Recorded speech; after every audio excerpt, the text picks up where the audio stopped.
Hey y'all, Briley here. Welcome to another video. I'm really pleased and excited to share with you guys a new fragrance that I purchased. And as you can tell by the title, I'm going to be talking about Labo's Aldehyde 44, the Dallas city exclusive. So I'm actually from Dallas. I was born and raised there. So this fragrance has been on my mind, and I've had my eyes on it for, quite some time, ever since they came out with it. And I figured so before I purchased this, a little bit of a backstory. I've wanted this for the last several years, ever since I tried it. I want to say 2 or 3 years ago. I tried it in the Dallas Labo store, and I fell in love with it from the moment I sprayed it, on my skin. I've loved it ever since then, and obviously the price tag I know is a major concern, but considering now, it's been a couple years, I've saved up for it, I've worked really hard, and I'm just really glad to finally say that I purchased it, and I'm happy with it. I think it's worth it, but I also understand for if you're watching this and you're just trying to get a sense of, is this something worth buying? Just know that I am a little bit biased. Again, I'm from Dallas. I love the city of Dallas.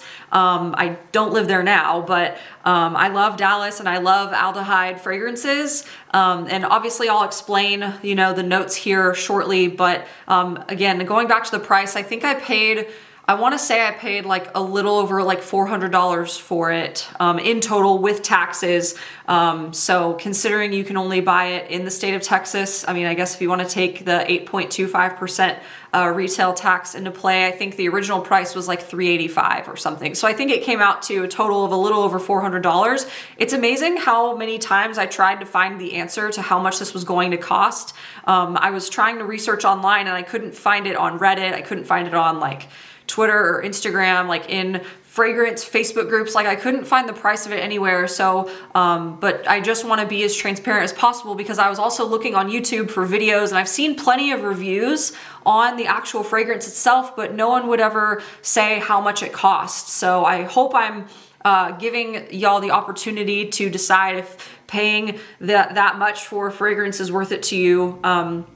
Obviously I did, and I think it is worth it, but again, I've waited a long time, I've worked really hard, and I saved up my money, and I'm happy with it so far. So let's get into the unboxing portion of this. I'm not gonna lie, I've already opened this, but I figured to give you guys the full experience. Again, you have to go in store to get it, unless it is, I believe the month of September, they will release it online. But if you wanna get the full experience, which I did, I think for the money, it makes it a little bit more special, a little bit more fun. So you get this nice box, and obviously it says, it's the Dallas City exclusive. You get that little fun stamp on it, and then obviously it's for me, Briley. So I got my name on the box too. So I figured I would save this and document this in a YouTube video to, get this entire experience going. But let's go ahead and open it up. Obviously, if you're a Labo fan, you know that it comes, in wrapped in plenty of paper. And then here it is.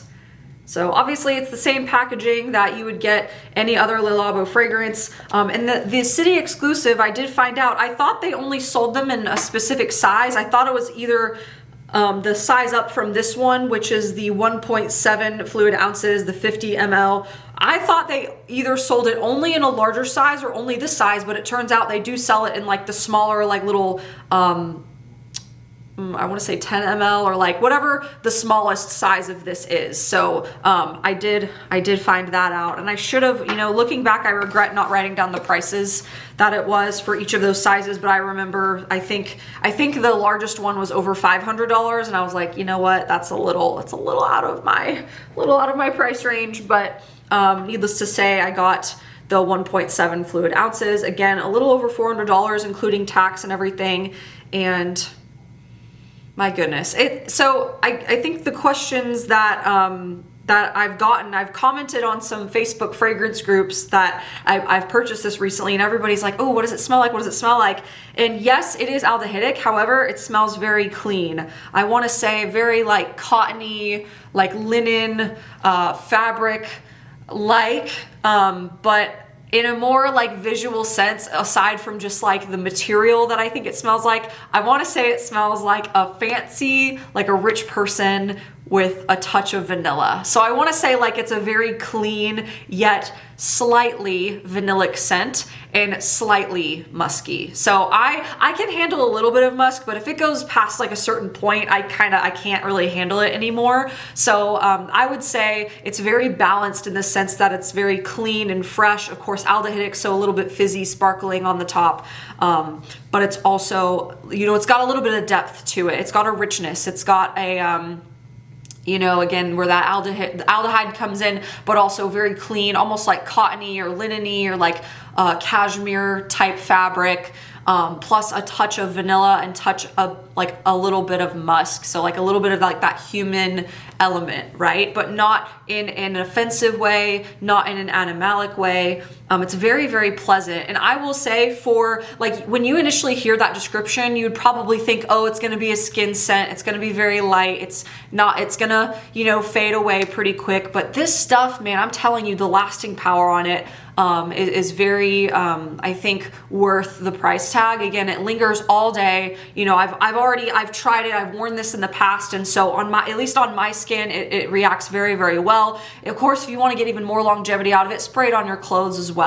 But I think for what you get and for that kind of lighter fragrance description, you know, I think you're really going to get what you pay for. But again, of course, that's just me. I can also completely understand how maybe someone would, you know, look at this description and think, oh my God, that's so not worth it. I can get another clean, fresh, musky vanillic scent anywhere and pay a lot less, which yes, you're probably right. That's probably true. But I am already a fan of Labo's brand. You know, I already have Bay 19, I have Centol 33, and this is now my third fragrance in the lineup, and they're all in this same 1.7 size. So I think the true test will be, you know, how often will I use it? My goal and why I wanted to buy this fragrance is because I think it's perfect for everyday wear. I'm gonna use it. I'm gonna take advantage of it. I'm not just gonna save it for a special occasion. I wanna wear this stuff every day. I truly am obsessed with this fragrance, and I think it's just a great fit for my collection, and I don't have like this massive fragrance wall.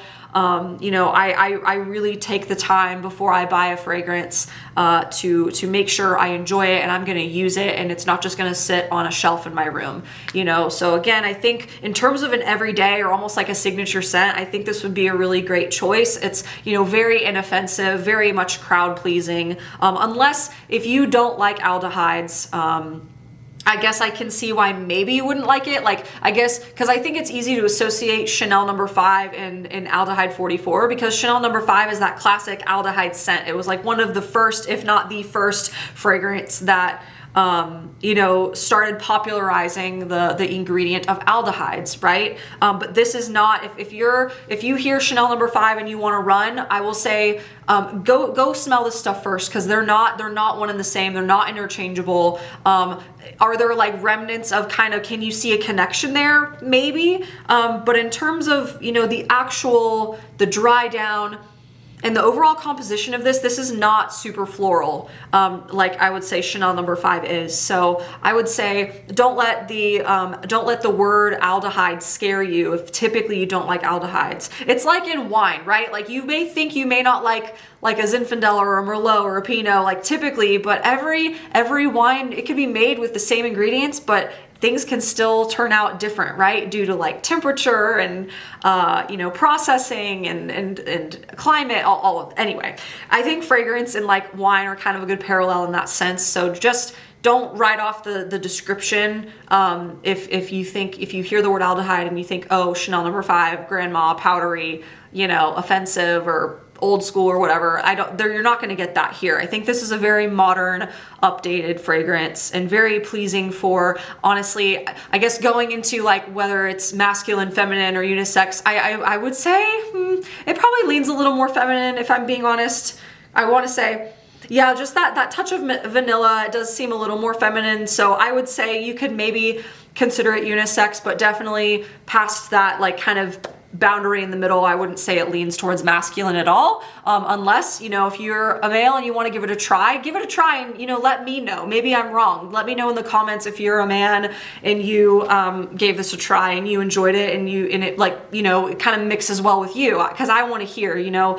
But I do think, just in my initial opinion and my thoughts, I would picture more of a feminine person wearing this type of fragrance. So if that also helps you make your decision, I hope that's helpful. I'm trying to think. I think those are pretty much all of my thoughts. I'm sure I'll, you know, close this out and I'll remember, oh, I meant to mention this or I meant to say this. But I think for now, I just wanted at least one video out there to give as a comprehensive of a view of this fragrance as possible, because I think there are a lot out there that do a good job, but touching on the price and the sizing specifically, I wish there was more information. So I want to try to be that person and give that information to whoever might be looking to purchase this fragrance. And if you make a trip to Dallas to do it, I hope you enjoy it. Again, as a fellow Dallasite or a person from Dallas, I hope you enjoy it. I hope you are treated well. I hope you have a good experience, and I hope you you know, enjoy the fragrance too. And I think the last but not least, like, the whole experience of getting it made in the Labo store, again, specifically at the Dallas location, I've never been disappointed with the treatment I've received there.